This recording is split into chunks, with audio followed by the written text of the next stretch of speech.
पवित्र रमजान के मुबारक महीने में शेख कंपनी की ओर से तमाम रोजेदार भाई बहनों के लिए इफ्तार पार्टी, खास महिलाओं के लिए भी इंतजाम। 17 मार्च 2026 अप्सरा होटल के बाजू में, सिद्धेश्वर पेठ, सोलापूर। गोवंश तस्करी रोखण्याचा प्रयत्न करणाऱ्या कार्यकर्त्यांवर दगडफेक करून त्यांना जीवे मारण्याचा प्रयत्न केल्याप्रकरणी 7 जणांवर गुन्हा दाखल झाला आहे।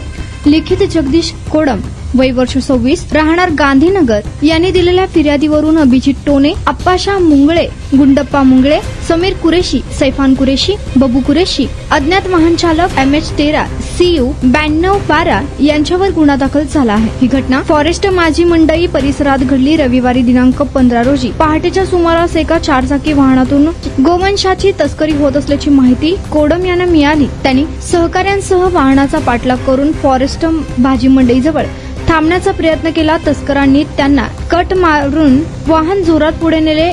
एका वीट भट्टीजवळ आरोपी टोने याने दुचाकी आडवी लावून फिर्यादीचे वाहन अडवले। फिर्यादीच्या दिशेने दगडफेक केली। तुला खल्लास करतो अशी धमकी देखील त्याने दिली।